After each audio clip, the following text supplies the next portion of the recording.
Olá, pessoal, sejam muito bem-vindos ao Agora no Esporte. Eu sou Giovana Baioco e esse programa chega para compartilhar histórias inspiradoras, conquistas marcantes e os desafios de quem faz o movimento esportivo acontecer. Afinal, todos sabemos como essa paixão é capaz de mexer com emoções e unir pessoas de todos os lugares. O nosso convidado de hoje é o secretário de Esportes de Cuiabá, Jefferson Neves, treinador olímpico de natação, professor e referência na formação de atletas. Natural de Rondonópolis, Jefferson tem uma trajetória que mistura alto rendimento, educação e gestão pública. Foi treinador de nomes como Felipe Lima, um dos grandes atletas do país e finalista olímpico. Hoje, ele vai contar pra gente como o esporte transformou sua vida, o que torna o atleta mato-grossense essencial e quais são os desafios e conquistas de quem treina com garra sob o sol do Centro-Oeste. Jefferson, seja muito bem-vindo ao Agora no Esporte. Muito obrigado pelo convite, muito obrigado por toda a equipe aí do Lei Agora, né? O Paulinho, nosso amigo, grande craque aí da comunicação, e a gente está à disposição sempre para falar um pouquinho da nossa vida, né? Da nossa história. Certo, e como eu estava comentando contigo, hoje nós vamos falar com o Jefferson treinador, né? Vamos deixar um pouquinho o secretário de lado para a gente entender como que foi, porque muita gente acredita que não saiba, mas você foi treinador do Felipe Lima, né? Como eu reforcei, um dos grandes nomes da natação brasileira, né? Sim. E Jefferson, eu queria saber como que o esporte ele entrou na sua vida, em que momento você pensou, quero seguir o caminho da educação física e do treinamento de alto rendimento? Então, essa história é muito legal, porque assim, eu sempre gostei muito de esporte, sempre pratiquei muito esporte. Tempo que eu tinha livre, eu fazia alguma coisa, mas eu nunca consegui dar continuidade na vida esportiva, porque eu comecei a trabalhar muito cedo. Uhum.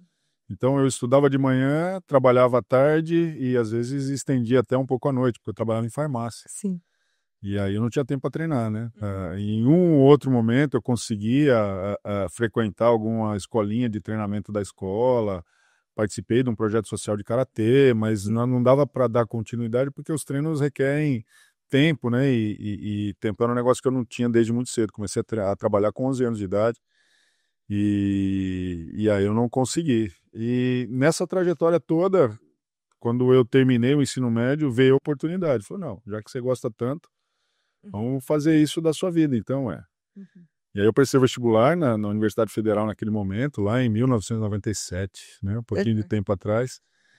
E aí passei no curso de Educação Física e de lá não parei mais, né. Quais foram, assim, para você os maiores desafios para se firmar como um técnico em Mato Grosso? A gente sabe que os grandes centros são mais ali na região sudeste do país, né? E se houve algum treinador ou algum atleta que te inspirou durante esse percurso?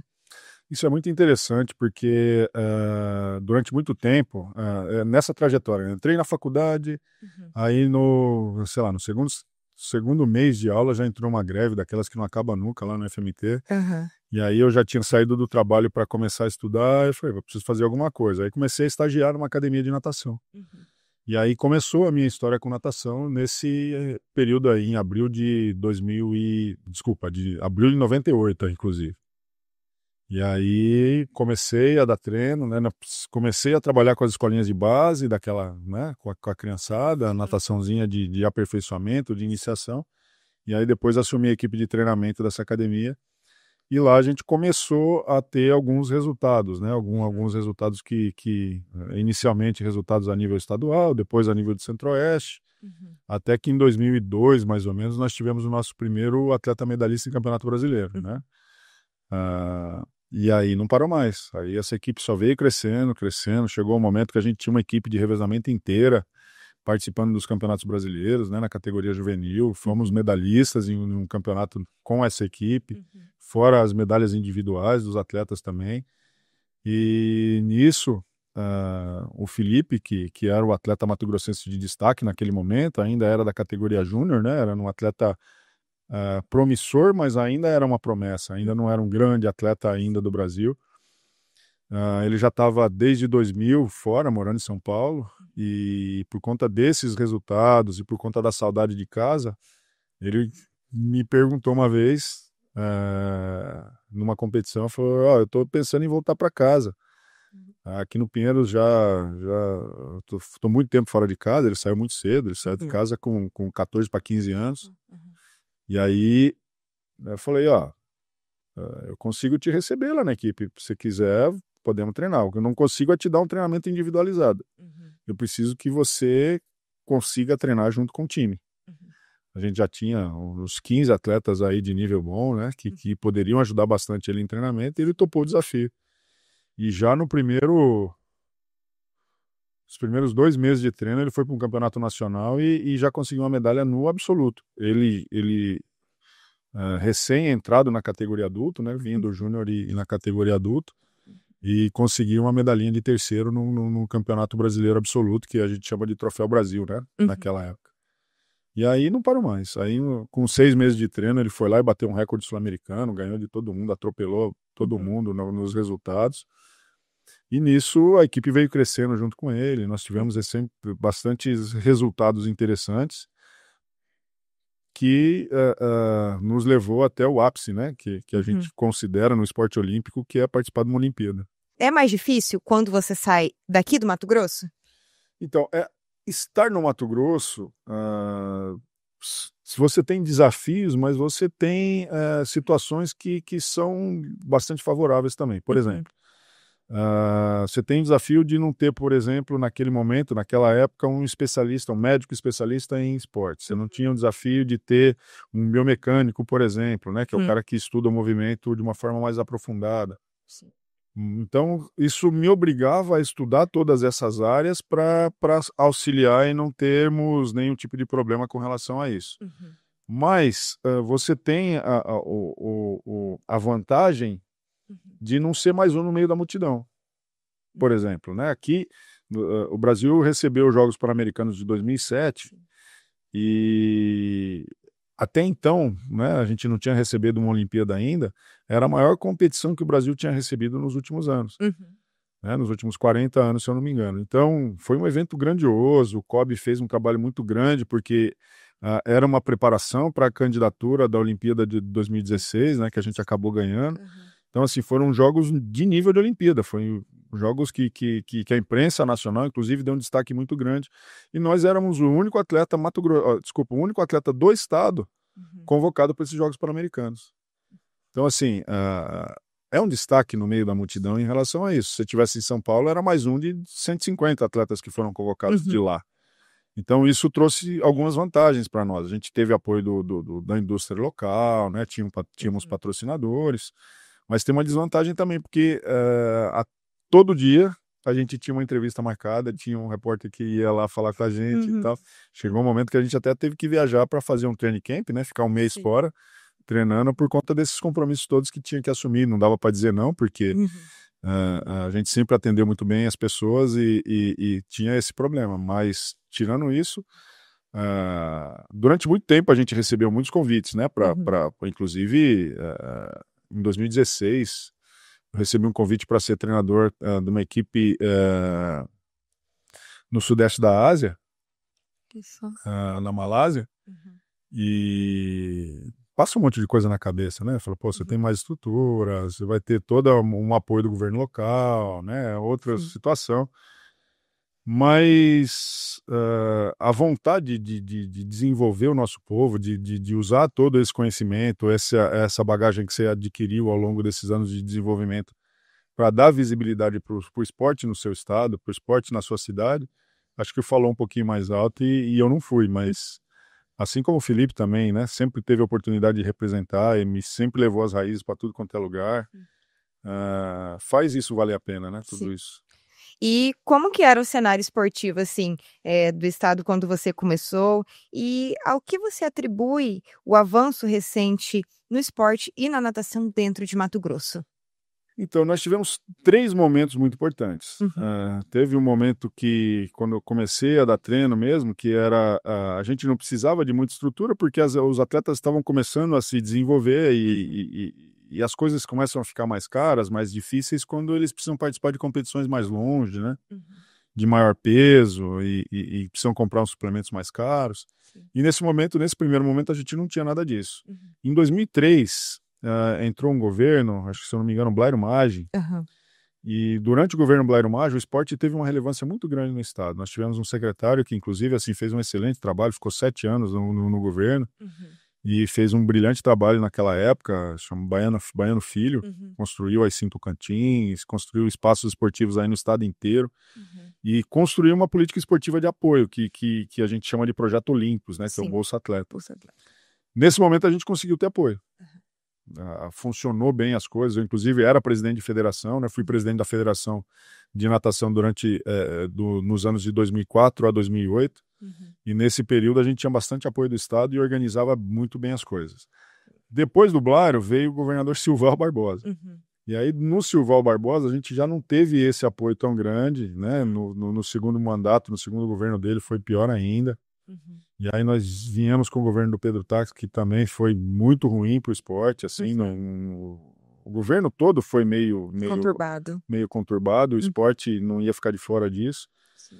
E a gente teve problema. Nesse momento, eu pensei em parar de dar treino, porque a gente formava bons atletas até algumas categorias, e como eles não tinham apoio nenhum, o cara era campeão brasileiro, ele recebia um convite de ir para o Corinthians, para o Flamengo, ir para o Minas, ir para o Pinheiros, ele ia, porque aqui ele não tinha apoio nenhum, não tinha como ficar no estado, sendo que eu não recebia nada, não tinha apoio nenhum. Já lutei tanto, né, durante, sei lá, 6, 7 anos para conseguir esse resultado e ninguém me reconhece.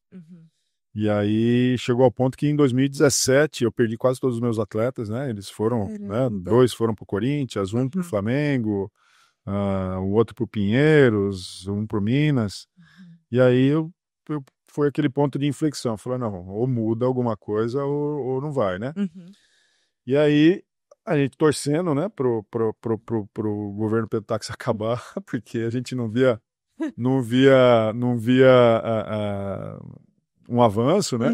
Até o ponto de 2018 eles tiveram uma situação de não ter nem comprado passagem para os atletas viajarem para os Jogos Escolares. Aí ele acionou o presidente da República para conseguir um avião da FAB para levar as crianças. Foi uma tragédia, assim.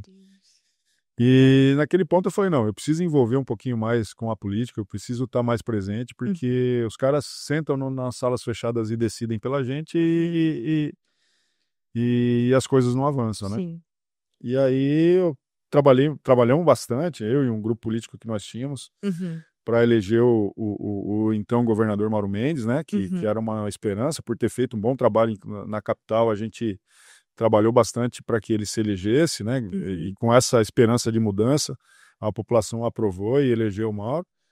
E já em janeiro de 2019 a gente foi convidado para trabalhar na Secretaria de Esportes. E aí, né, eu tinha que deixar minha vida de lado para assumir esse papel público. E aí veio essa decisão. Falou, peraí, você estava da arquibancada gritando, torcendo para que as coisas dessem certo. Agora você tem que entrar em jogo. Sim. Você vai ficar de fora torcendo para as coisas andarem ou você vai entrar para jogo e tentar mudar essa realidade? Aí a gente entrou para tentar mudar essa realidade. E aí nós construímos essa história hoje, né? Que hoje Mato Grosso foi o segundo estado do Brasil a estabelecer o projeto como Bolsa Técnico, tem apoio para treinadores, tem apoio para atletas em vários níveis. Nós temos projetos que aportam recurso em projetos sociais para dar continuidade a projetos esportivos. Nós trabalhamos a infraestrutura esportiva no estado de uma maneira geral, né? Reorganizamos toda a logística de eventos e esportes do nosso estado, né? Recebemos pela primeira vez uma seleção brasileira participando da eliminatória de Copa do Mundo aqui no Mato Grosso, né? Além de final de Supercopa do Brasil, além de Superliga de vôlei, além de Copa das Nações de voleibol. Então, assim, grandes eventos a gente começou a trazer naquele momento, porque a gente entendia que nós, os atletas, precisavam ter aqueles exemplos, né, aqueles ídolos perto, para se inspirarem e se desenvolverem. E hoje a gente está colhendo esses frutos todos que nós plantamos lá atrás, né? E que valores e princípios você considera fundamentais no treinamento de natação de alto rendimento e como equilibra o incentivo com a pressão do dia a dia dos treinos? Eu sou completamente apaixonado pela ferramenta esporte, né? Não vamos pensar no esporte como uma matéria, como uma ferramenta de trabalho e desenvolvimento social. Ela é incrível. Sim. Ela é incrível. Você tem uma criança que aos 10 anos de idade experimenta ser desclassificada numa competição ou ganhar de um atleta mais forte, mais velho que ele, numa competição, ou perder naquela competição, treinar mais um pouquinho e vencer na próxima.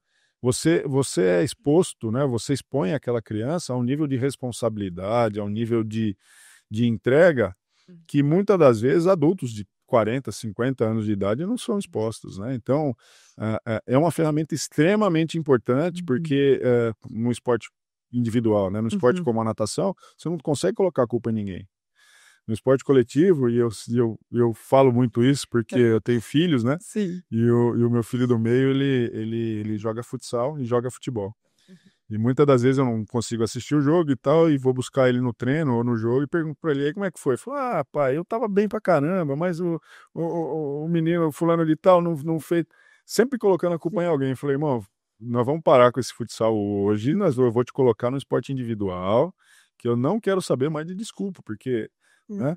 Então, os esportes e em si, os esportes individuais, eles têm uma carga de responsabilidade, de resiliência, tudo aquilo que às vezes adultos a gente sente falta hoje em dia, na formação, e o esporte ele ensina tudo isso, né? Ele ensina você a respeitar as autoridades, né? A arbitragem, tudo aquilo que envolve uma regra de competição, a coisa do levantar e cair, e toda a situação que o esporte envolve, que às vezes você não consegue mensurar isso, Sim. né? E isso na formação de uma criança é fundamental. Eu converso com todos os meus ex-atletas, e aí já foram mais de 1.000 ex-atletas de uma maneira geral, e eu tenho contato próximo com muitos deles ainda até hoje, e eles falam, "Não, tudo que a gente aprendeu no esporte a gente usa na vida. E de lá saíram inúmeros médicos, inúmeros advogados, inúmeros professores, inúmeros profissionais muito bem-sucedidos por conta disso, porque uma criança que acorda às 5:30 da manhã, uma criança de 10, 12, 13 anos que acorda às 5:30 da manhã para fazer um treino numa piscina gelada, e depois vai para a escola, estuda até meio-dia, almoça, volta para a academia para fazer um treino de preparação física, né? Uma musculação, um alongamento, ou alguma coisa nesse sentido. 3:30 da tarde entra na água de novo, faz um segundo treino, volta para casa, ainda tem que fazer as suas tarefas e se arrumar para o dia seguinte e voltar para aquela rotina toda de novo. Quando ele tiver que estudar um final de semana para passar no concurso, quando ele tiver que estudar um final de semana para passar no Enem, no vestibular, alguma coisa, ele vai tirar aquilo de letra, porque ele já teve essa carga de responsabilidade muito cedo e ele tirou de letra, né? Então, assim, isso nos ajuda muito a investir, a tirar um tempo da nossa vida, né? Foram 24, 25 anos que eu me dediquei à natação, como esporte de uma maneira geral, e tem aí em torno de 6 anos, 6 anos e meio que eu estou me dedicando à vida pública no sentido de desenvolver esporte e fazer com que o esporte alcance, com que as pessoas tenham acesso a essa ferramenta de uma forma mais ampla, e são testemunhos assim, são coisas assim que fazem valer a pena, né? E assim, na sua perspectiva, o que é mais importante para um técnico? A parte técnica do treino ou o relacionamento com o atleta?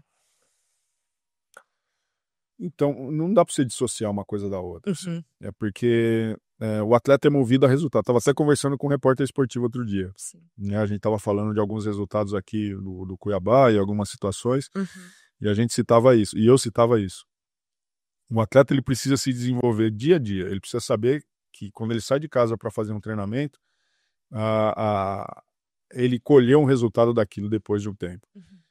Senão ele desestimula. Por mais bom que seja o salário dele, por mais perfeito que sejam as condições de trabalho, os equipamentos que ele tem para o desenvolvimento, se ele não continuar se desenvolvendo, ele não tem motivação e ele não vira.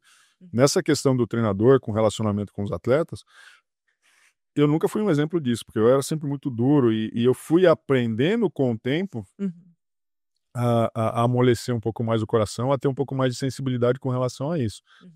Mas eu sempre foquei muito, e eu era muito estudioso, né? Eu gostava muito de estudar, gosto ainda bastante.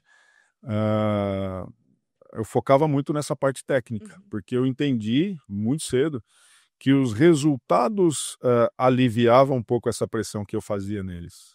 né? Porque a gente não tinha sábado, não tinha domingo, não tinha feriado. Era Então, direto. era direto. Ninguém me perguntava se ia ter treino no carnaval. Só perguntava que horas Que ia hora? ser o treino, né? Não tinha essa conversa. Ah, sexta-feira santa. Tá, e daí? Ah, então, assim, Nada impede. minha família vai viajar, não sei no que, não sei das quantas. Então, irmão, deixa eu te dizer. Então, assim, desde muito cedo a gente implantava essa cultura do desempenho, do Sim. resultado. Porque, por exemplo, né, tá o Felipe competindo aqui, aí tem o feriadão da Semana Santa emendado com né, aí depois tem o Carnaval lá com aqueles Uhum. montes de dias. Quando ele chega no Campeonato Mundial, ele vai competir com um japonês que não teve nada desses feriados aí. Sim.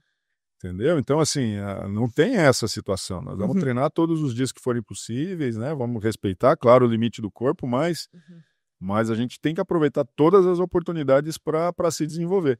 E essa é a filosofia que a gente aplicava. Então, através dessa filosofia, os resultados vinham, e através desses resultados a gente aumentava esse vínculo, né, afetivo com todos eles. E eu tenho certeza, deve ter algum outro que tem algum trauma, eu tenho certeza. Não posso. Tudo é aprendizado, né? Não posso me fazer de rogado nisso, não, mas eu tenho certeza que a maioria só levou coisa boa ao longo da vida.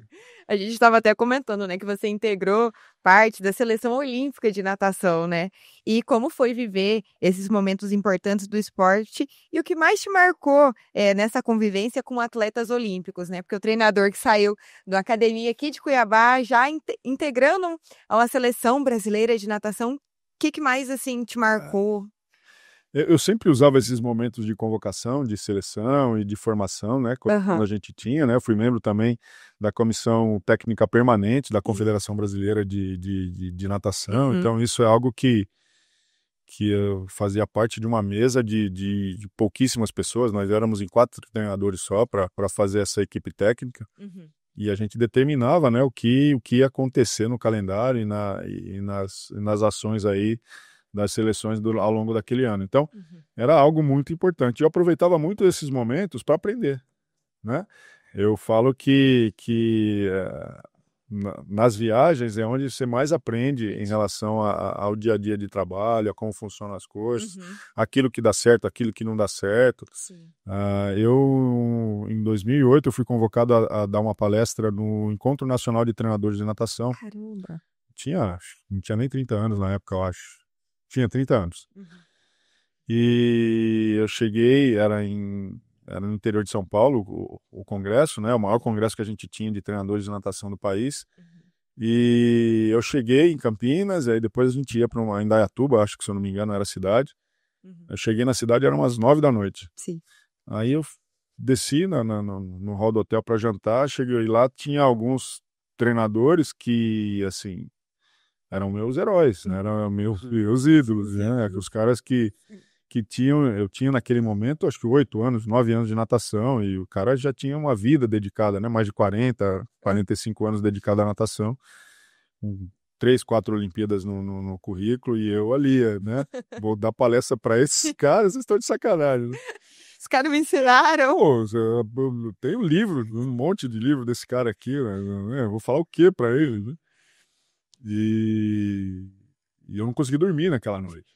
Eu fiquei revisando minha palestra a noite inteira. Quando deu umas 4 da manhã, mais ou menos, falei, não, preciso dormir pelo menos umas 2 horinhas. Ia ser a primeira palestra da manhã no dia seguinte, umas 8h30, se eu não me engano. Falei, não, preciso dormir pelo menos umas 2 horinhas né, Pra chegar bem. Para chegar bem, né? Para não passar muita vergonha. Porque eu sabia que eu ia passar vergonha, mas não sabia, o que eu não queria era passar muita, né? E eu fui lá e a minha palestra era em mostrar aquilo que a gente estava fazendo, porque os resultados do Felipe se destacavam muito, né? Ele batia recorde sul-americano em cima de recorde sul-americano.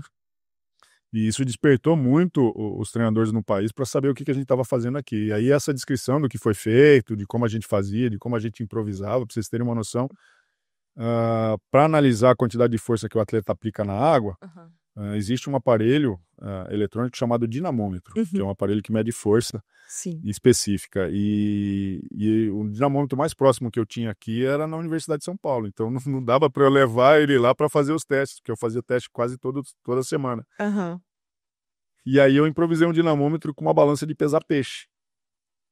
sabe aquelas balanças que você segura em cima assim e vê quanto pesa o peixe? Eu improvisei com aquilo. Tinha uma balança que pesava até 50 quilos e a gente fazia o teste semanalmente, porque qual que era a dúvida para nós naquele momento, né? Ele estava ficando muito forte por conta da preparação física fora da água, por conta da musculação e os exercícios que a gente fazia fora da água.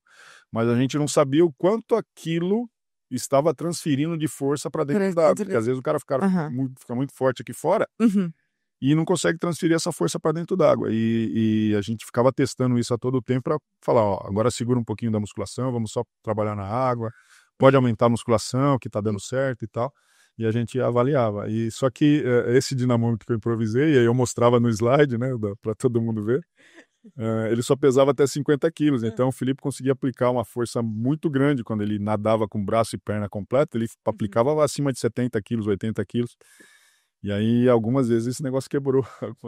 Aí, com ele, eu tinha que fazer um teste diferente. Eu fazia só de perna, aí depois eu fazia só de braço. Eu não conseguia fazer com nado completo, porque era a ferramenta que eu tinha, né? Então, a gente foi mostrar isso, contar como é que a gente enfrentava os desafios que tinham, né? Porque não dava para eu ficar só chorando e reclamando que o japonês tem uma estrutura de laboratório a todo tempo no seu treinamento, que a seleção olímpica americana tem um departamento exclusivo da natação que investe 100 milhões de dólares por ano para o desenvolvimento da sua seleção. Não dava para ficar só chorando nisso, eu precisava resolver os problemas, né? E aí a gente resolvia desse jeito. E resumindo, né, não passei vergonha, foi. Depois foi considerada a melhor palestra daquele evento, né? Foi muito legal mesmo o feedback que eu recebi dos treinadores. E são coisas da carreira que a gente acaba tendo isso, mas essa experiência de estar com os melhores, né, de estar com quem já tem mais experiência com você, é o momento que você mais cresce. E como foi para você acompanhar a trajetória do Felipe até nas Olimpíadas? E tem algum bastidor assim curioso ou inspirador de Londres que ficou na memória? Tem, assim, foi muito legal, porque assim, o Felipe chegou numa forma muito boa na Olimpíada, né? Ele estava muito bem. Porque no ano anterior, em 2008, desculpa, no ano não, no ciclo olímpico anterior, né, que veio a Olimpíada de Pequim, que foi em 2008, a gente ficou de fora dessa Olimpíada por 3 centésimos. 3 centésimos. Se for pegar um cronômetro, você não consegue pegar do quão rápido é isso. E aí a gente ficou com aquele gosto amargo na garganta durante 4 anos, né? Porque você só tem chance de 4 em 4 anos. Você errou ali, só daqui 4 anos que você resolve o problema de novo. Então, de 3 centésimos.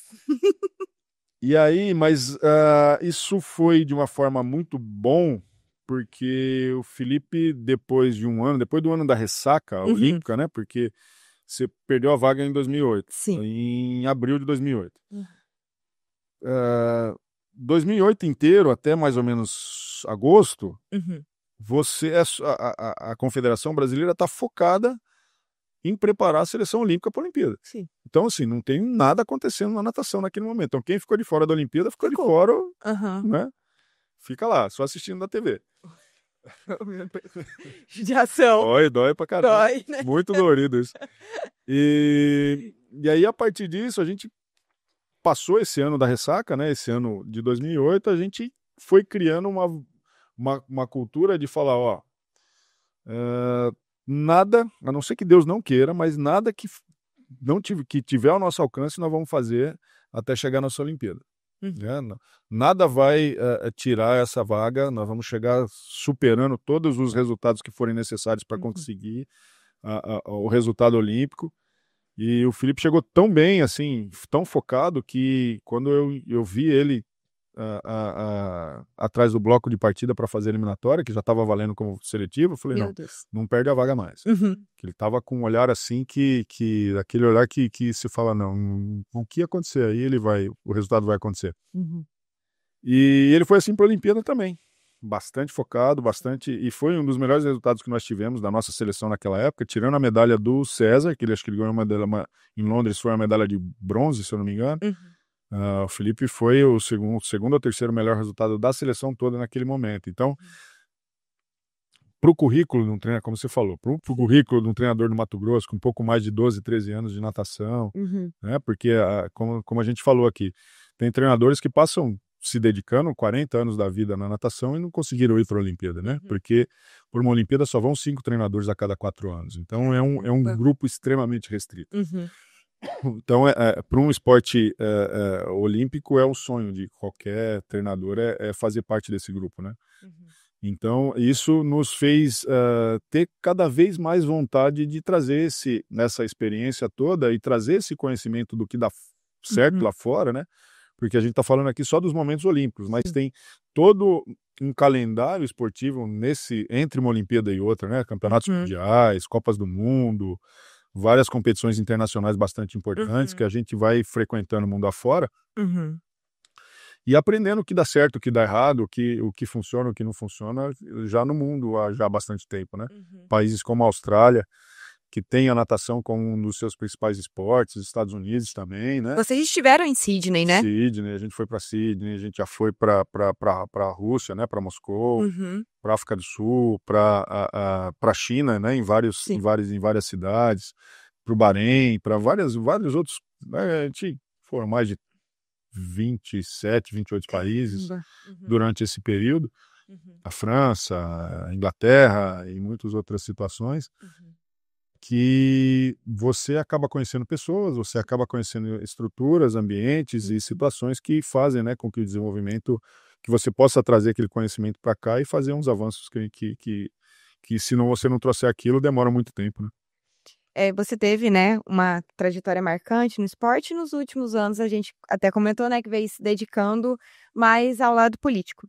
E eu queria saber, da sua perspectiva, como que você analisa a evolução no esporte mato-grossense e nos programas do Bolsa Atleta e do Bolsa Técnico, que eu fiquei sabendo que foi você que criou, inclusive, né? De onde que veio a ideia do Bolsa Técnico também?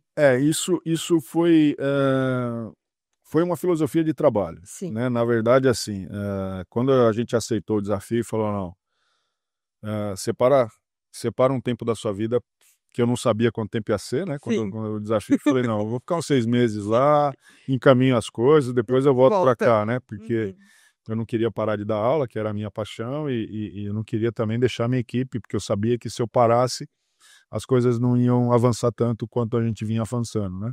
Porque já era o seu jeito ali de treinar, né? Então.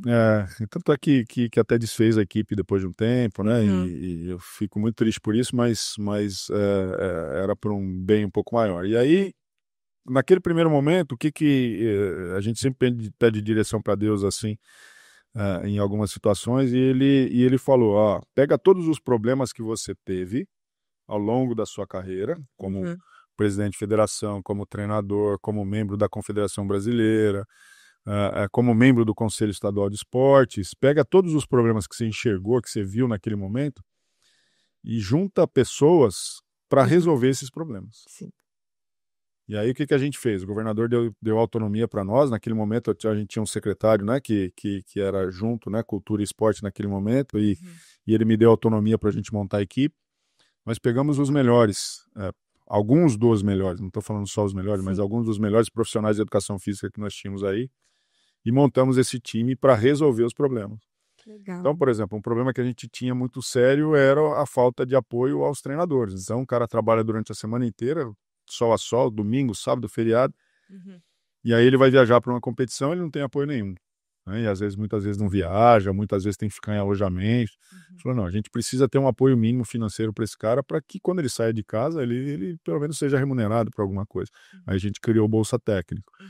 O Bolsa Atleta, né? Só tinham 2 categorias, era o estudantil e o nacional. A gente falou, não, mas tem um limbo, né? Tem um monte de outros atletas que ficam de fora, que precisam de apoio também para se desenvolver, senão nunca vão chegar lá.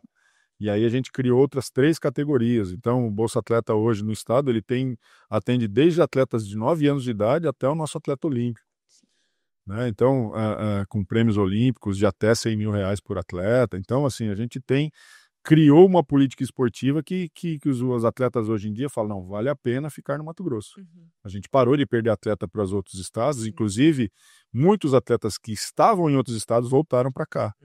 Então, por exemplo, a gente tem atletas como Lissandra Maísa, como Jânio Varjão, como Wendel Jerônimo, como muitos atletas das artes marciais, muitos atletas de outros esportes que permanecem no estado por conta desses apoios que a gente tem e que virou uma referência para o país. Durante muitas vezes, eu mandei, por exemplo, os documentos do nosso Bolsa Atleta, do Bolsa Técnico, mandei para o Rio implantou o Bolsa Técnico baseado no nosso. Recife também, o Diego, que era o secretário do Estado lá, era muito meu amigo, e ele implantou o Bolsa Atleta pernambucano e Bolsa Técnico baseado no que a gente fez aqui. O Espírito Santo, Alagoas, vários outros estados usaram nossos documentos como referência para implantar no resto do país isso aí também. Isso reverberou tanto que eu acabei virando vice-presidente do Conselho de Secretários Estaduais de Esporte, né? Porque a gente queria que essa política que deu certo aqui, que estava dando certo, porque a principal propaganda da política esportiva são os resultados. E quando você vai numa competição e aparece a bandeira do Mato Grosso a todo tempo, que os nossos atletas ganham medalha e vencem atletas de estados muito maiores, muito mais tradicionais naqueles esportes, as pessoas ficam curiosas, né? O que está acontecendo ali? E aí, a partir disso, a gente continua se desenvolvendo. O Davi vem dando continuidade a essas políticas lá, né, durante esse período, e a gente crê que esse ciclo virtuoso ele vai continuar se desenvolvendo aí por bastante tempo. Certo. E qual esporte assim que você vê que hoje em dia tem dado muito espaço aqui no Mato Grosso, que tem aumentado? O nosso principal esporte, o esporte que mesmo naquele momento de crise que eu falei, né, do governo Silval, do governo Pedro Táxi, se manteve de pé e é uma referência para nós, na minha visão, é o atletismo. O atletismo, nós temos atletas incríveis, assim, mesmo nesses momentos todos de dificuldade, vem fazendo um trabalho muito maravilhoso ao longo do tempo, mas não dá para você descartar o judô, não dá para você descartar, de uma maneira geral, as artes marciais, né, o jiu-jitsu, o nosso karatê, muito tradicional também.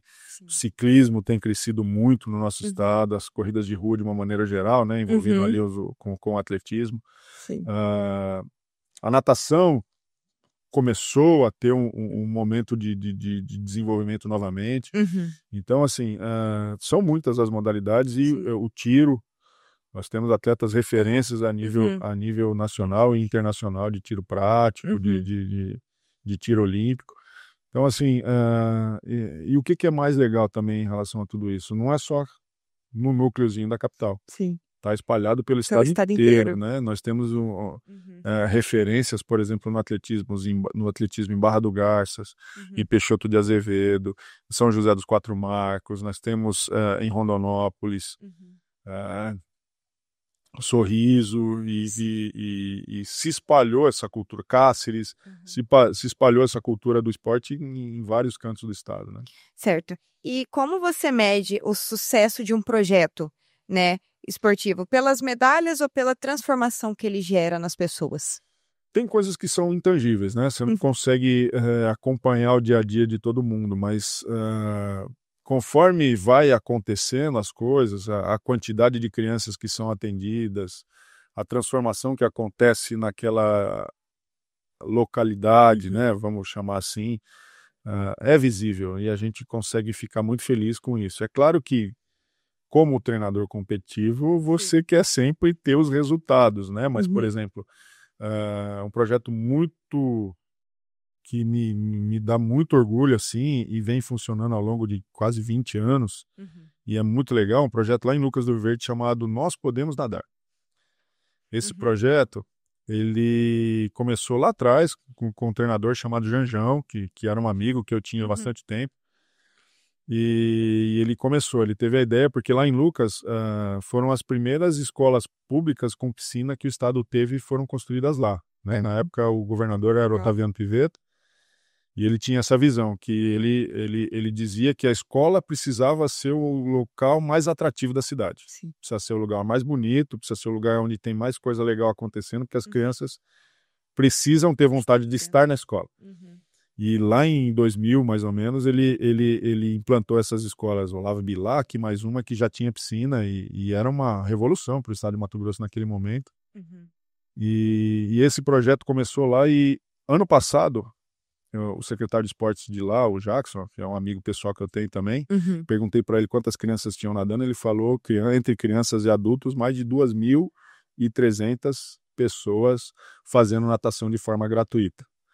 Então, assim, só desse impacto, o projeto já vale a pena, né? Já é um projeto de sucesso sem dúvida nenhuma. Sim. Mas, com o tempo, esses caras começaram a aprender a trabalhar natação competitiva também.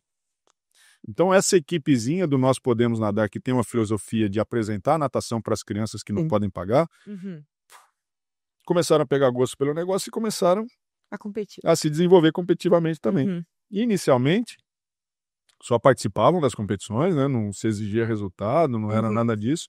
Mas, hoje em dia, eles já estão indo para Centro-Oeste trazendo um monte de medalha para cá de volta. Então, assim, esse ciclo, se você puder juntar a oportunidade, a apresentação e a vivência esportiva, associar isso com o esporte competitivo, perfeito. Sim. Mas só isso aqui já vale muito a pena, né? Só essa vivência, a criança não está na rua sujeito a droga, sujeito a más influências e está ali naquele ambiente esportivo, já me deixa muito orgulhoso, né? Eu falo sempre isso, eu meço no aniversário de 15 anos, né? Você vai numa festa de 15 anos, em boa parte das mesas, as crianças de 15, 16, 17 anos já estão bebendo, já estão usando vapor, essas coisas todas, né? E na mesa dos atletas você não vê isso acontecer, né? Então, só por isso já vale muito a pena aquele investimento, né? E o esporte, ele é algo que nos une muito. Eu também sou suspeita de falar que eu sou apaixonada por essa área. Tanto que antes da gente começar a entrevista, eu estava falando para você do meu projeto, né, de TCC sobre os desconvocados. E desde os desconvocados, eu falei, gente, eu preciso levar essa pergunta para todos os podcasts, todas as pessoas que eu vier a entrevistar. Você falou, agora a gente vai tocar mais no assunto de futebol, né? Assim como natação e tudo mais, o esporte une pessoas e transforma uma paixão única, né? Você falou que torce pro Flamengo, né? Poxa vida. Mengão. A família vem trazendo essa paixão aí. Graças a Deus, nos últimos anos, o Flamengo tem correspondido. A gente passou um tempo de seca muito triste, né? Sim. Sofremos muito. Não quanto os torcedores do Vasco, por exemplo. Mas a gente passou um tempo de terra seca aí, durante um tempo aí. Aí, como Desconvocados, ele trazia muito isso sobre da relação do torcedor com a Seleção Brasileira de Futebol, eu gostaria de saber, você que já foi parte da Seleção Brasileira de Natação, mas em si, dentro do grupo de Seleção Brasileira ganha a Copa de 2026? Você como um treinador, olhando o futuro. Então, assim, como treinador, eu vejo que assim não tem melhores atletas de futebol no planeta do que os nossos. Ponto. Né? A nossa organização esportiva no futebol é horrorosa, e eu tenho que admitir isso. Né? Os dirigentes são poucos que têm boa formação, que têm boa gestão e assim vai. Nós temos um exemplo aqui no Mato Grosso, né? A família Dresch começou um projeto do zero há 21 anos atrás, e hoje foi um time que, né, eu falo isso que eu tô invicto, né? Eu falo pro Davi que assim, uns 4 anos que eu estive, os 5 anos e meio que eu tive na secretaria, quando o Cuiabá subiu, ele não desceu mais. Olha então foi eu sair, né? Sem querer causar intriga. Eu falo que eu e o Coronel Dias, né, que era o nosso comandante lá do 10º Batalhão lá da Arena, que nós somos invictos. Né? Depois que subiu, não caiu mais. E foi um exemplo para o país, né? Todo mundo queria saber o que estava acontecendo aqui em Cuiabá, como um time de Cuiabá estava entre as 20 maiores equipes aí do país. Um time novo, né? Do principal esporte do país, né? Mas isso é muito difícil. Eu falo que se o futebol tivesse uma organização que tem o voleibol brasileiro, nós teríamos umas 3 seleções para ganhar a Copa do Mundo. Seleção A, B e C. Se levasse a seleção C do Brasil, se tivesse essa organização que tem o voleibol, a gente era campeão do mundo. Mas a gente não tem isso, porque você pega... Por que eu tiro esses números, né? Como treinador, a gente analisa os resultados. No último Campeonato Mundial de Clubes, o país que tinha maior número de atletas era disparado a gente. A gente tinha, se eu não me engano, 126 atletas, enquanto a Argentina tinha 80. Né? A Inglaterra tinha 27. Sim. Né? Então, os melhores atletas estão aqui, são formados aqui, os nossos treinadores têm habilidade para formar bons atletas, mas chegou um momento que o profissionalismo e a organização está superando o talento. Você vê um time do Brasil jogar contra um time da Bélgica na última Copa do Mundo, né? Os caras escolheram os atletas mais fortes, os atletas mais altos e os mais rápidos. Eram habilidosos? De jeito nenhum, mas não deixava a gente pegar na bola. Sim. Né? Quando você vê uma foto do Neymar na frente da zaga da Bélgica, né? Ele com 1,70 m de altura, os caras com todos 1,95 m para cima. Sim. E ele não conseguindo passar, não conseguia se mover, né? Diante daquela marcação, você fala, não, peraí, tá indo para um caminho diferente. E se a gente não entender isso, se nós não nos profissionalizarmos no nível de entender que só o talento não basta, pode ser que a gente não seja campeão do mundo mais. Então, mas o Ancelotti vindo para cá me trouxe um pouco de esperança, porque assim, o que pega muito, e eu senti muito isso quando a seleção veio para cá. Você acompanhou, né, ele? Muito. A gente teve que montar academia para ele, teve que acompanhar todas as situações com eles ali. Sim. E naquele tempo o presidente da confederação era um amigo também, né? Sim. A gente trocava algumas informações em relação a isso. E por conta dos jogadores eles serem mais estrela do que os treinadores, eles mandavam no time. Sim. Eles organizavam quem jogava, quem não jogava, eles que sabe? Então, era difícil funcionar do jeito que era.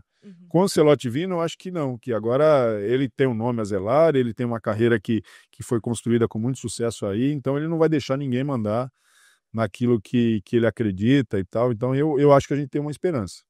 Mas isso precisa ter continuidade. Esporte de alto rendimento, assim como esporte de base também, você precisa de trabalho de médio e longo prazo. Não é do dia para a noite que as coisas vão mudar totalmente. Precisa mudar a cultura. Né? Do atleta sabe, não, eu sou o melhor do mundo, eu tenho um troféu de melhor do mundo lá e já tenho minha vaga garantida na seleção. Não vai ser assim. Vai ser assim. Tem que ter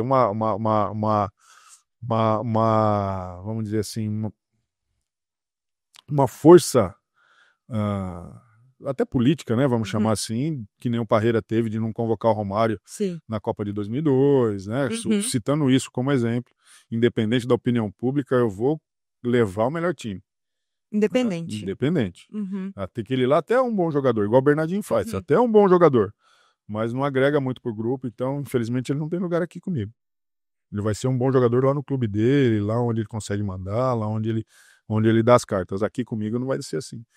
E era isso que estava faltando, eu acho. Eu acho que o Ancelotti tem a oportunidade de dar essa esperança para nós. Não sei se vai ser já nessa Copa. Temos talento para isso, mas eu acredito no trabalho de médio e longo prazo que pode dar certo. Jefferson, gostaria muito, muito de agradecer por compartilhar suas histórias, por compartilhar como que foi tua vida com a natação, por trazer essa visão do esporte também e do futebol, né? Foi uma oportunidade muito bacana, né? Da gente entender os desafios, os avanços, né, do esporte na região e além de conhecer também, né, a sua experiência e de quem trabalha já há anos com alto rendimento. Obrigada. De nada. Aí a gente está sempre à disposição, né?